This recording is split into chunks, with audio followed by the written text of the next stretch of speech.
বিসমিল্লাহির রহমানির রহিম। আলহামদুলিল্লাহি রাব্বিল আলামিন ওয়াস সালাতু ওয়াস সালামু আলা রাসূলিহিল কারীম ওয়া আলা আলিহি ওয়া সাহবিহি আজমাইন, আম্মা বা'দ। ইয়াকুলুল মুআল্লিফু রাহিমাহুল্লাহু তাআলা আন আয়েশা রাদিয়াল্লাহু তাআলা আনহা ক্বালাত কানা an-nabiy sallallahu alayhi wa sallam yuhibbu at-tayammuna mastata'a fi sha'nihi kullihi fi tuhurihi wa tarajjulihi wa tana'ulihi। মহান আল্লাহর সমস্ত প্রশংসা, দরুদ ও সালাম নাযিল হোক নবী মুহাম্মদ সাল্লাল্লাহু আলাইহি ওয়াসাল্লামের উপর। আল্লাহুম্মা সাল্লি আলাইহি ওয়া আল্লাহু বারিক আলাইহি। আমাদের দর্স হচ্ছে নামাজের অধ্যায়, কিতাবুস সালাহ। নামাজের অধ্যায়ে সালাতের বিষয় সম্পর্কে মা আয়েশা রাদিয়াল্লাহু তাআলা আনহা একটি হাদিস বর্ণনা করেছেন যে নবী করিম সাল্লাল্লাহু আলাইহি ওয়াসাল্লাম পছন্দ করতেন ডান দিক থেকে আরম্ভ করা। কানা নবী সাল্লাল্লাহু আলাইহি ওয়াসাল্লাম ইউহিব্বুত তায়াম্মুনা, নবী করিম সাল্লাল্লাহু আলাইহি ওয়াসাল্লাম ভালোবাসতেন বা পছন্দ করতেন আত-তায়াম্মুন মানে ডান দিক থেকে শুরু করা। ইয়ামিন মানে ডান, আর তায়াম্মুন মানে ডান দিক থেকে শুরু করা। মাস্তাতা ফি শানিহি কুল্লিহি, যথাসাধ্য। মাস্তাতা মানে যথাসাধ্য, যতটুকু পারতেন। ইস্তাতা মানে ক্ষমতা রাখা, সামর্থ্য হওয়া। তো মাস্তাতা মানে যথাসাধ্য বা যতটুকু পারতেন। ফি শানিহি কুল্লিহি, তার প্রত্যেকটি ভালো কাজ। শান মানে ভালো কাজ, শান মানে বিশেষ করে ভালো কাজ। তো নবী করিম সাল্লাল্লাহু আলাইহি ওয়াসাল্লাম তার ভালো কাজগুলিতে কি করতেন? ডান দিক থেকে শুরু করতেন।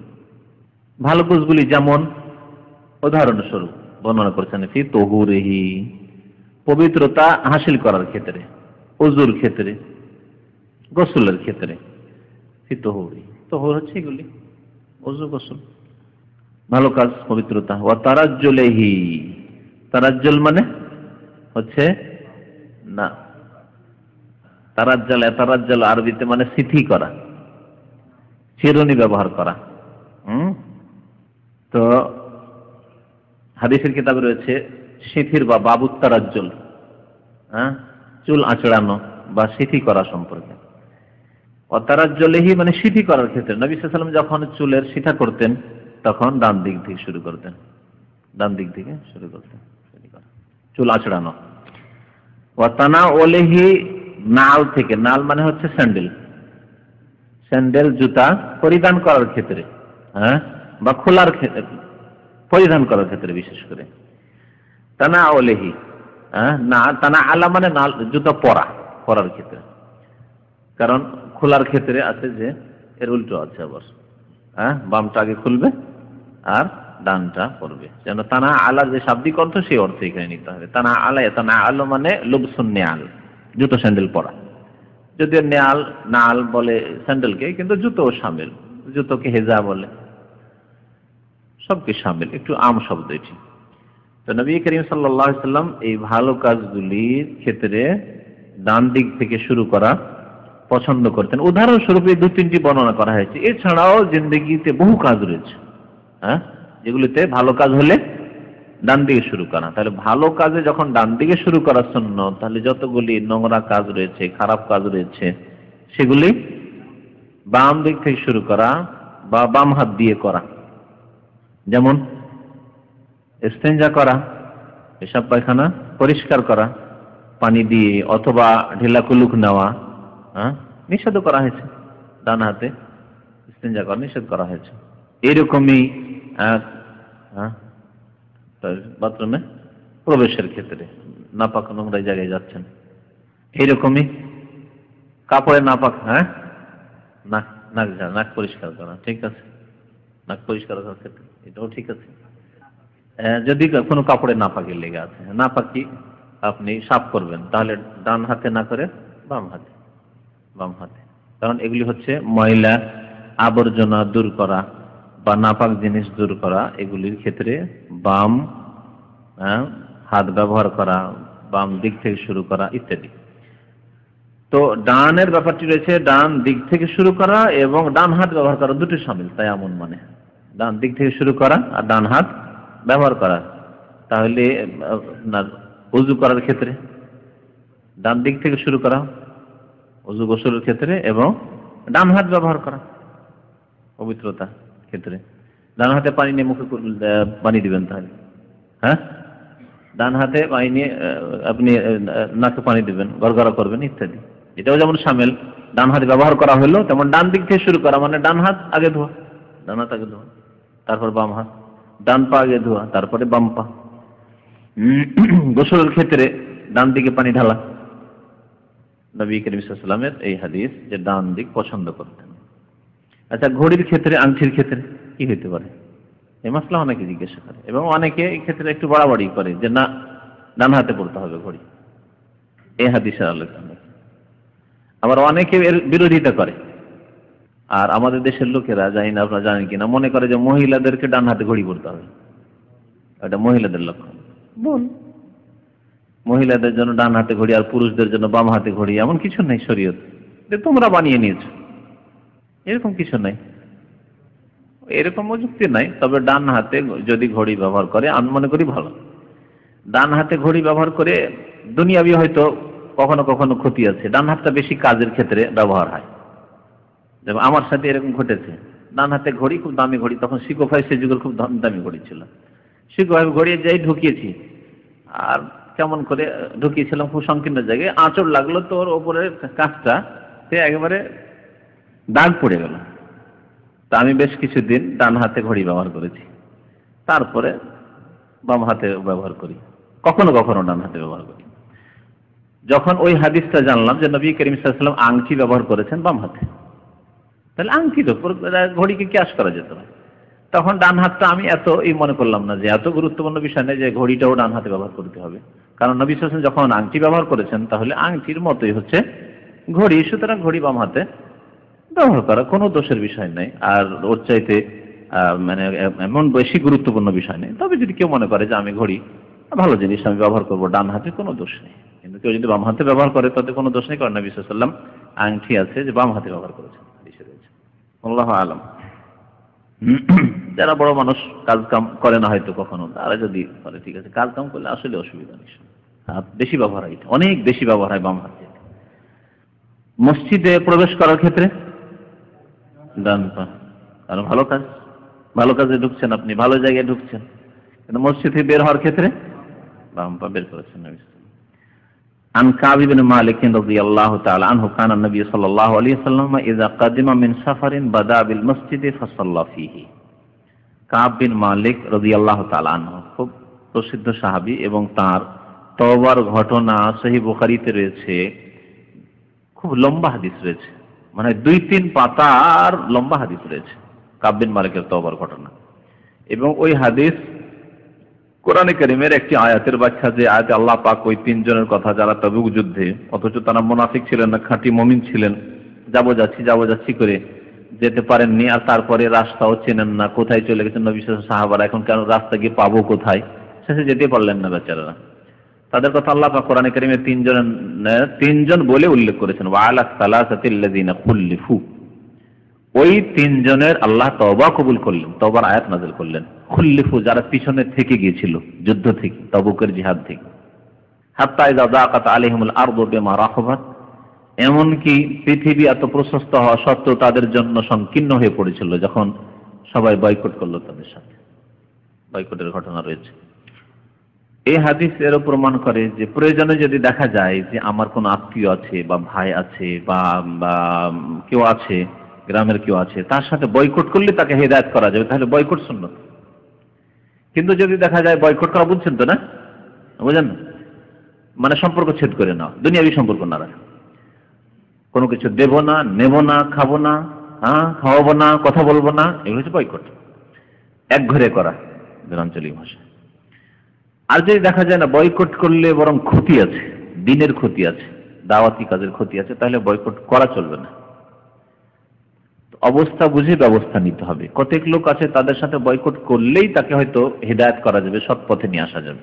আপনার ছোট ভাই আপনাকে ছাড়া চলতে পারবে না, নামাজ পড়ে না, তোর সাথে কোনো কথাবার্তা নেই, 1 পয়সা দেবো না, পড়ার খরচ দেবো না, স্কুল কলেজের খরচ দিয়েছিলাম দেবো না, না কি নামাজ পড়তে হবে, দাঁড়িয়ে রাখতে হবে, গান বাজনা বাদ দিতে হবে, ঠিক না, ফিল্ম বাদ দিতে হবে, তাহলে এখানে বয়কট ফায়দা দেবে। তোমার সাথে কোনো সম্পর্ক রাখবো না, তাহলে তাকে নামাজি বানানো যাবে। কিন্তু যদি আপনার নেতা, এলাকার চেয়ারম্যান জালেম, এমপি জালেম যদি হয়, বলে যে এমপির সাথে কোনো সম্পর্ক নেই, বয়কট, তাহলে ও তো সুযোগে থাকবে যে কি করে একে ফাঁসানো যায়, কোনো কেস দিয়ে, তাই না? কি করে একে ডাউন করা যায়, কি করে একে মারধর করা যায়, সুযোগে থাকবে শয়তান। সুতরাং এই ক্ষেত্রে বয়কট না করে যে উত্তম পন্থা ইসলামের দাওয়াত পৌঁছানো যায়, তাকে হেদায়েত করা যায়, সে রাস্তা অবলম্বন করতে হবে। তাহলে এই বিষয়গুলি সবার ক্ষেত্রে একরকম ভাবে প্রযোজ্য নয়, একরকম ভাবে প্রযোজ্য নয়। কাব বিন মালিক রাদিয়াল্লাহু তাআলা আনহুকে 50 দিনের জন্য নবী করিম সাল্লাল্লাহু আলাইহি ওয়াসাল্লাম বয়কট করেছিলেন, যতক্ষণ আল্লাহ তওবা কবুল করার ঘোষণা না করে। তওবা কবুল হইল, তারপরে নবী করিম সাল্লাল্লাহু আলাইহি ওয়াসাল্লাম তার সাথে কথা বললেন। এমনকি সাহাবায়ে কেরাম সবাইকে নিষেধ করেছিলেন, এমনকি স্ত্রীকে বলে দেওয়া হইল। সুবহানাল্লাহ।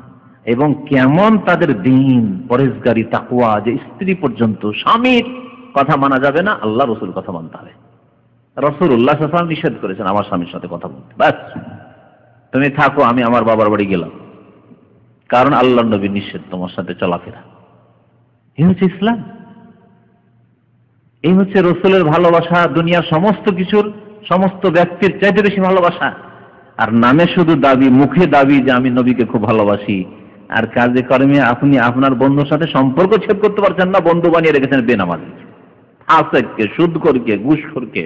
হ্যাঁ, হারাম কাজ হবে বিবাহের অনুষ্ঠানে, ওর বিবাহতে আপনাকে যেতেই হবে, বয়কট করতে পারছেন না আপনি। আল্লাহ পাক এই জন্য সম্মানিত করেছেন তাদেরকে, সাহাবায়ে কেরাম রাদিয়াল্লাহু তাআলা আনহু। আল্লাহ পাক তাদের সম্পর্কে রাদিয়াল্লাহু আনহু, আল্লাহ তাদের রাজি এমনিতেই হয়ে যাননি। তো লম্বা হাদিসেরই একটি অংশ এই অংশটুকু, ওই হাদিসেরই একটি অংশ, সামান্য এক লাইন, কিন্তু হাদিস, বড় হাদিস। 2-3 সপ্তাহ লাগবে যদি ওই বড় হাদিসের কিস্সা যদি বয়ান করা যায়, যে কেমন করে। আর ওই কাব বিন মালিককে যখন বয়কট করলেন রাসূলুল্লাহ সাল্লাল্লাহু আলাইহি ওয়াসাল্লাম, তখন বড় বড় রাজারা গুপ্ত চিঠি পাঠিয়েছে যে শুনেছি তোমার উপরে জুলুম হচ্ছে, তোমার সাথে দুর্ব্যবহার করা হচ্ছে, এসো তোমার জন্য রাস্তা খুলে দিয়েছি, মুরতাদ হওয়ার জন্য দাও। তখন আরো কান্না শুরু করে দেন যে আল্লাহ, এতদিন তো যা ছিলাম বিপদে, যে একাই আছি, এবং নবী সাল্লাল্লাহু আলাইহি ওয়াসাল্লাম আমার উপর নারাজ, আল্লাহ নারাজ, তুমি নারাজ, কিন্তু এখন তো আরো ঈমানের পরীক্ষা, যে কাফের আমাকে দাওয়াত দিচ্ছে মুরতাদ হওয়ার জন্য, যে ইসলাম ছেড়ে দিয়ে চলে এসো, তোমার জন্য সবকিছু আছে আমাদের দেশে। সুবহানাল্লাহ। হ্যাঁ, কয়েক সপ্তাহ পরে ভালো ইনশাআল্লাহ দেখি। তো কাব বিন মালিক রাদিয়াল্লাহু তাআলা আনহু ওই ঘটনার একটা অংশ তিনি বয়ান করেছেন। নবী সাল্লাল্লাহু আলাইহি ওয়াসাল্লামের নিয়ম ছিল, ইজা কাদিমা মিন সাফারিন, মানে তবুকের যুদ্ধে গেলেন নবী সাল্লাল্লাহু আলাইহি ওয়াসাল্লাম, তবুকের যুদ্ধ থেকে ফিরে আসলেন, ফিরে এসে যেই কাজটি করেছেন রাসূলুল্লাহ সাল্লাল্লাহু আলাইহি ওয়াসাল্লাম, ওই কথাটি বর্ণনা করেছেন এখানে, যে নবী সাল্লাল্লাহু আলাইহি ওয়াসাল্লামের ভালো অভ্যাস ছিল কি, ইজা কাদিমা মিন সাফারিন, যখন সফর থেকে পদার্পণ করতেন, বাড়িতে কদম রাখতেন, মদিনায় কদম রাখতেন, বাড়িতে ফিরতেন, সরাসরি বাড়িতে ঢুকতেন না। কি করতেন? বাদা বিল মসজিদে, মসজিদ থেকে শুরু করতেন, অর্থাৎ প্রথম মসজিদে যেতেন। ফাসাল্লা ফিহে, সুতরাং সেখানে গিয়ে, মসজিদে গিয়ে নামাজ পড়তেন, 2 রাকাত নামাজ পড়তেন। তো এই হাদিস দ্বারা প্রমাণ করে যে যেই ব্যক্তি মুসাফির বাড়ি ফিরবে, মুসাফির সফরে গিয়েছেন, বাড়ি ফিরবেন, যেমন আমরা প্রবাসী আছি, বাড়িতে যাবেন, সরাসরি বাড়িতে যাবেন না, বরং সুন্নাত হচ্ছে মসজিদে যাওয়া। প্রথম মসজিদে গিয়ে উযু করে 2 রাকাত নামাজ পড়লেন, আর ওখানে গ্রামবাসী, আত্মীয় স্বজন আছে, সবার সাথে দেখা হয়ে গেল, ঢালাহারে দেখা হয়ে গেল, ওখানে দেখা হলো, গ্রামবাসীর যে একটা হক আছে ওটা ওখানেই আদায় হয়ে গেল। ততক্ষণ পরে বহু ফায়দা আছে, ততক্ষণ পর্যন্ত স্ত্রীকে খবর হয়ে গেল, স্ত্রী উস্কো খুশকো হয়ে আছে, কার জন্য সাজবে, সে একটু সেজে নিল, ময়লা কাপড় পরে আছে, হ্যাঁ, একটু ফ্রেশ হয়ে গেল সে, অথবা কি অবস্থায় থাকে না থাকে সেও প্রস্তুত হয়ে গেল, রেডি হয়ে গেল, হ্যাঁ, শরীরে গন্ধ টন্ধ থাকতে পারে, ক্লিন হয়ে গেল, বাড়িতে তো তখন খবর পৌঁছে গেল যে স্বামী চলে এসছে। বাড়িতে হঠাৎ করে গেলেন, যাওয়ার পর হয়তো কিছু খাবার নেই, খালি থাকতে পারে, তাও তৈরি হয়ে গেল তাড়াতাড়ি, বাড়িতে যেতে একবার সব রেডি আছে, মনটা খুশি, আরে বাড়িতে ঢুকতে ঢুকতে মাশাআল্লাহ আদর আপ্যায়ন শুরু হয়ে গেছে। এদিক দিয়ে বহু হিকমত রয়েছে নবী করিম সাল্লাল্লাহু আলাইহি ওয়াসাল্লামের এই সুন্নতে, আর বহু ক্ষতি রয়েছে যদি এর কেউ ব্যতিক্রম করে। হঠাৎ করে গিয়ে রাত 12টায় গাড়ি নিয়ে গিয়ে একেবারে বাড়ির গেটে লাগিয়ে দিয়েছে, হ্যাঁ, বাড়ির গেট নক করেছে, বহু মানে খারাপ অবস্থা হইতে পারে, আল্লাহ না করে। শয়তানি চক্রান্তে পড়তে পারে, যার ফলে আপনাদের জীবনটি খারাপ হয়ে যেতে পারে, স্বামী স্ত্রীর জীবন। আর আল্লাহ পাক যদি ঢেকে রাখেন, আল্লাহ পাক তওবা করলে আল্লাহ পাক যে কোনো মানুষকে মাফ করতে পারে। হতে পারে এরকম ঘটনা, আরে শতকরা একটা হইতে পারে না, 2-4-500 একটা ঘটনা হইতে পারে, এরকম বহু ঘটনা ঘটে। অথবা এরকম না, কিন্তু সন্দেহ হইতে পারে। অনেক সময় আসলে স্ত্রী খারাপ না, কিন্তু সন্দেহ হইতে পারে। সন্দেহ এরকম হয়, এমনি হয়তো কথা বলছে। আমাদের দেশে যে সমাজ, 4-5 ভাই আপনারা একসাথে থাকেন, আর আপনার স্ত্রীকে ওই বাবা আপনার বাড়িতেই রাখবেন, ওর বাবার বাড়িও থাকতে দেবেন না। মানে আপনার মায়ের খেদমত আর বাবার খেদমতের জন্য ওকে নিয়োজিত করে চলে আসছেন, যে 2 বছর আসবো না, তুই আমার মা বাবার খেদমত করবি। এ হচ্ছে জাহেল সমাজ আমাদের।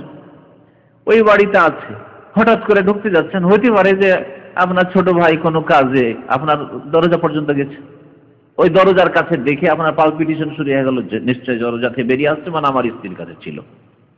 কি ব্যাপার স্যাপার, কোনো ব্যাপার স্যাপার গোলমাল আছে।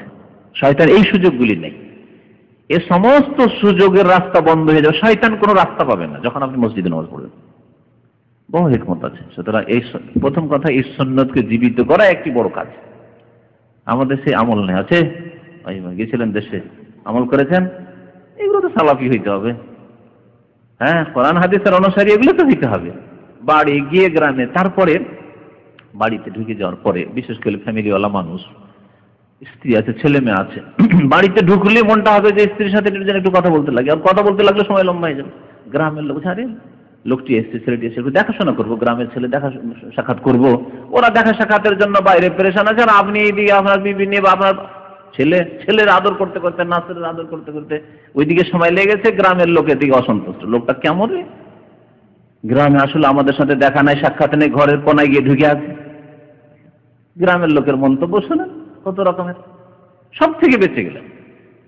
গ্রামে যারা দেখা সাক্ষাৎ করার মতো হিতাকাঙ্ক্ষী, সবার সাথে দেখা সাক্ষাৎ হয়ে গেল ওই 5-10 মিনিটের মধ্যে। আপনার নামাজও পড়া হইলো, ইবাদত হইলো, সুন্নতের উপর আমল হইলো, আর গ্রামের লোকদের সাথে যে হক আছে তাদের তাও আদায় হইলো। তারপরে বাড়িতে গেলেন, আর কোনো পেছনে কেউ ডাক দিবে, ঘরে ঢুকেছেন দেখা সাক্ষাতের জন্য স্ত্রীর সাথে, ছেলে মেয়েদের সাথে, আর বাইরে থেকে ডাক শুরু হয়েছে, সব হবে না, কারণ ওদের সাথে দেখা সাক্ষাৎ হয়ে গেছে।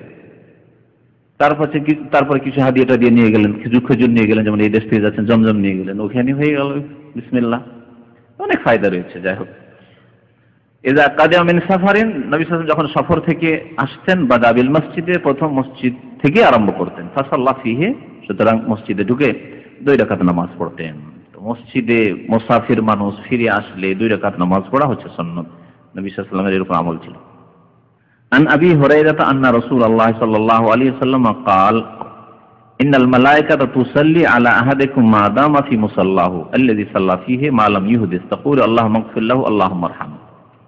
এই হাদিসটির উপর অধ্যায় কায়েম করেছেন ইমাম বুখারী রাহমাতুল্লাহ আলাইহি, বাবুল হাদাস ফিল মসজিদে, মসজিদে বেউযু হয়ে যাওয়া। মসজিদের মধ্যে আছে না ওযু নষ্ট হয়ে যাওয়া, ওযু নষ্ট করা যাবে না যাবে না? একটা প্রশ্ন। আপনার বায়ু সরতে যাচ্ছে, চেপে ধরে থাকবেন আর স্বাস্থ্যের ক্ষতি করবেন, না মসজিদের মধ্যে বায়ু সরলে কোনো দোষ নেই? একটি মাসলা। হ্যাঁ, আর আরেকটি মাসলা, যদি মসজিদে বায়ু সরে যায় তো তাতে কোনো ক্ষতি আছে কিনা, বা তারপরে বসে থাকা যাবে কিনা, এও মাসলা। তাতে কিছু লস আছে কিনা? তাহলে কয়েকটি দিক রয়েছে, সবগুলি দিকে আসবে। তার আগের যে হাদিসটি ছিল ওর উপর অধ্যায় কাম করেছেন বাবু সলাতি ইযা কাদিয়া মিন সাফার, যে মাসলাটি বললাম। ইমাম বুখারী রাহমাতুল্লাহ আলাইহি তাহলে সফর থেকে যে ব্যক্তি বাড়ি ফিরে আসে তার জন্য নামাজ পড়া যে সুন্নাত, এর উপর অধ্যায় কায়েম করেছেন, যে কোনো ব্যক্তি যদি সফর থেকে ফিরে আসে তাহলে নামাজ পড়া সম্পর্কে এই অধ্যায়। তো বাবুল হাদাস ফিল মসজিদে, মসজিদে বেউযু হয়ে যাওয়া, তাহলে বিনা ওযুতে মসজিদে বসা যাবে কিনা একটি মাসলা। আর বিনা ওযু ছিল আর ওযু থাকা অবস্থায় মসজিদে ওযুটা টুটে গেল, নষ্ট হয়ে গেল, তাহলে তাতে আপনার কিছু লস হবে কিনা? মোবাইল বন্ধ করেন। হ্যাঁ, আর 3 নম্বর মশলা হচ্ছে যে মসজিদে যদি ওযু নষ্ট হয়, বায়ু সরে, তাহলে জায়েজ কিনা, না মসজিদ থেকে বেরিয়ে পালাইতে হবে, তাড়াতাড়ি বাড়া। হ্যাঁ, বায়ু সরতে যাচ্ছে তখন আগে তাড়াতাড়ি মসজিদ থেকে বেরোয়া, তারপরে তখন এরকম করতে হবে কি? এইসব মশলা আসবে এই হাদিসে। দেখেন হাদিস কি, আবু হুরায়রা রাদিয়াল্লাহু তাআলা আনহু বর্ণনা করেছেন যে রাসূলুল্লাহ সাল্লাল্লাহু আলাইহি ওয়াসাল্লাম ইরশাদ করেছেন, ইন্নাল মালায়েকাতা তুসাল্লি আলা আহাদিকুম, নিশ্চয়ই ফেরেশতাগণ তোমাদের প্রত্যেকের ওপর কি করে? সালাত পেশ করে, অর্থাৎ দোয়া করে। ফেরেশতাদের পক্ষ থেকে সালাত মানে হচ্ছে দোয়া করা, রহমতের বা মার্জনা কামনা করা, যে আল্লাহ অমুক বান্দাদের মাফ করে দাও, ইস্তিগফার করা, আল্লাহ মাগফিরহু, এই জন্য এসছে দোয়া এসছে আল্লাহ মাগফিরহু আল্লাহুম্মা আরহামহু, এই বলে আল্লাহ তুমি মাফ করে দাও। তাহলে এই সালাতের অর্থ হচ্ছে মার্জনা কামনা করা, আল্লাহুম্মা আরহামহু, আল্লাহ তার উপরে দয়া করো, মানে আল্লাহর কাছে রহমতের দোয়া করা, যে আল্লাহ এই লোকগুলির উপর রহম করো যারা মসজিদে রয়েছে। মা দামা, কতক্ষণ পর্যন্ত এই দোয়া হইতে থাকে? মা দামা ফি মুসাল্লাহু, যতক্ষণ পর্যন্ত নিজের সালাতের স্থানে থাকে, যায় নামাজে। মুসাল্লা আরবিতে হচ্ছে মুসাল্লা, আর ওকে আমাদের দেশের মানুষরা কি বলে? যায় নামাজ। যায় নামাজ মানে কি? হ্যাঁ, কথাটা বাংলা কি, কিন্তু বাংলার মধ্যে ব্যবহার হচ্ছে। ফার্সির এত প্রভাব ছিল এক যুগে। যা মানে জায়গা, যা মানে জায়গা, আর নামাজ মানে নামাজ, যায় নামাজ। হ্যাঁ, যায় নামাজ আসলে যাই নামাজের জন্য বলে আসলে। তো যা মানে জায়গা, আর নামাজ মানে নামাজ, নামাজের জায়গা। আর এই যে সাজ্জাদ, যেটা এরা আরবি এরা সাজ্জাদ বলছে, এটা আসলে মুসাল্লা, নামাজের জায়গা। হ্যাঁ, সাজ্জাদ করেছে সেজদার জায়গা হিসেবে, সাজ্জাদ নতুন নাম দিয়েছে, কিন্তু আসলে মুসাল্লা ওইটা। আর ওর নাম আমাদের দেশে ফার্সি ভাষা হচ্ছে জাই নামাজ। এই জাই নামাজটা নিয়ে ধরে ওরই নাম জাই নামাজ হয়ে গেছে।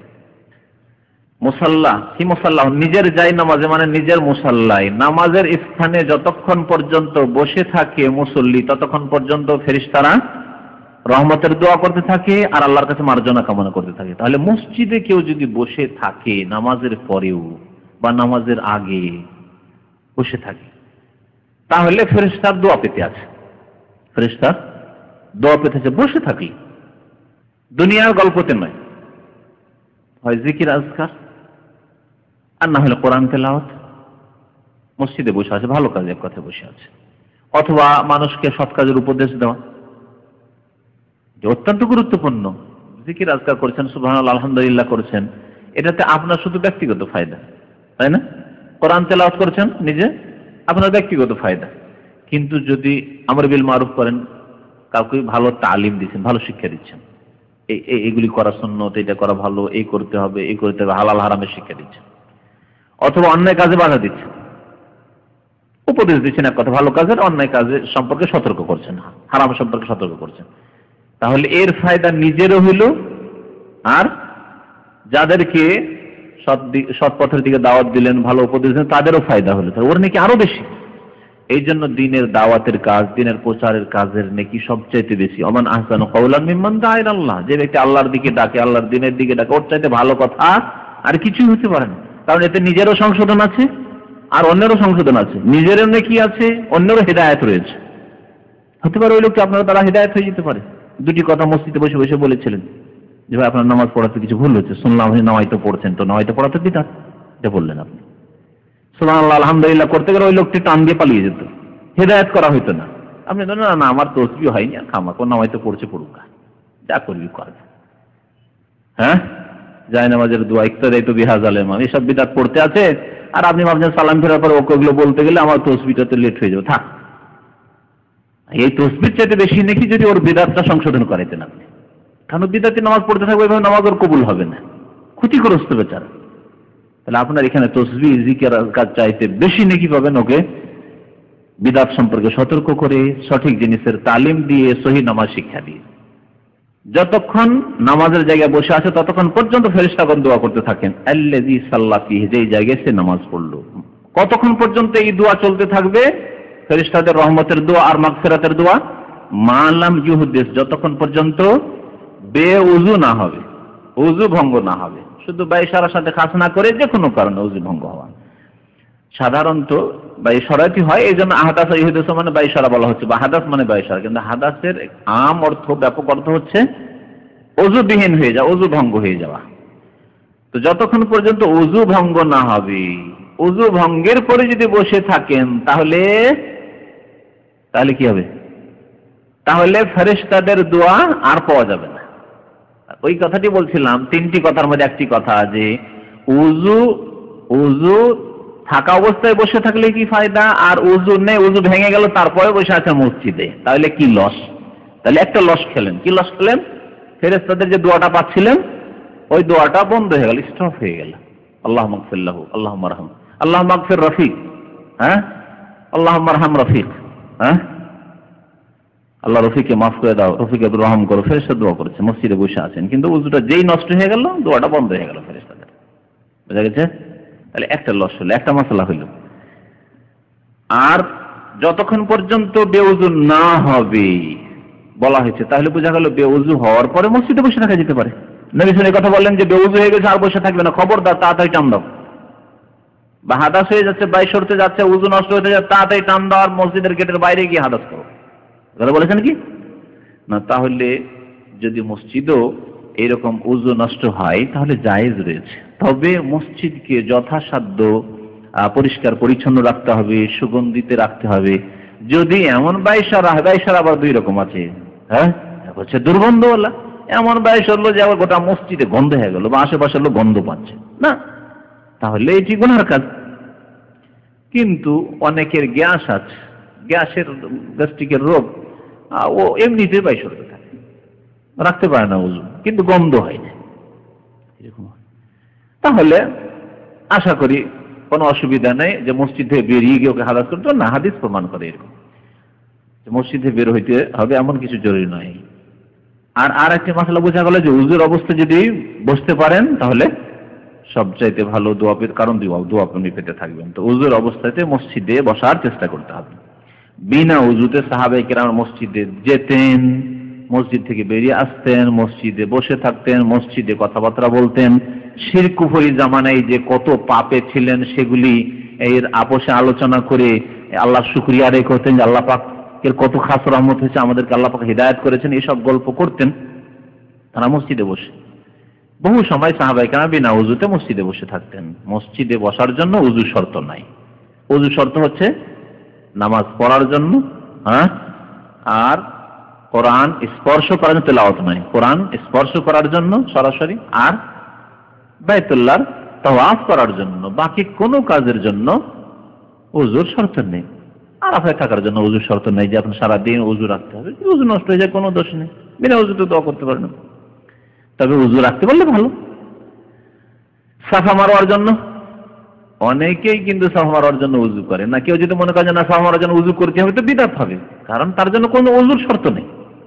সাফা মারোয়া দৌড় দেওয়ার জন্য উযুর শর্ত নেই। এইরকমই কোরআন মুখস্থ তেলাওয়াত করছেন, যদি উযুতে থাকেন তো ভালো, কিন্তু কোনো দোষ নেই যে মুখস্থ তেলাওয়াত করেন। অথবা রাখা আছে, সামনে রাখা আছে, আপনি না ছুঁয়ে তেলাওয়াত করছেন, কোনো অসুবিধা নেই। স্পর্শ করার ক্ষেত্রে অধিকাংশ আইম্মায়ে কেরামদের মত বা চার ইমামের মত এটি ঠিক যে স্পর্শ সরাসরি করলে উযুতে থাকতে হবে। তাও কোরআনুল কারীম,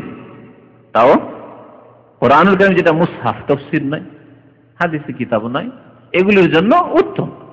আপনি দিনের কিতাব, ইসলামের কিতাব, হাদিসের কিতাব, ফিকহের কিতাব পড়বেন, তার জন্য যদি উযু রাখেন ভালো কথা। মসজিদে বসে থাকবেন, মসজিদের ক্লিন করছেন, মেশিন চালাচ্ছেন, মসজিদে বসে আছেন, কথাবার্তা বলছেন, উযু অবস্থায় থাকলে ভালো কথা, কিন্তু উযু নষ্ট হয়ে গেল কোনো দোষ নাই। তারপরে আসছে একটি বড় হাদিস, সুতরাং এখানে শেষ করি। আল্লাহ পাক রব্বুল আলামিন যেন আমাদেরকে ইলম এবং আমল দান করেন, নেক আমলের তৌফিক দান করেন। আল্লাহ পাক রব্বুল আলামিন যেন আমাদেরকে 5 ওয়াক্ত নামাজ কায়েম করার তৌফিক দান করেন। সাল্লাল্লাহু আলাইহি ওয়া সাল্লাম মুহাম্মদ ওয়া আলা আলিহি ওয়া সাহবিহি।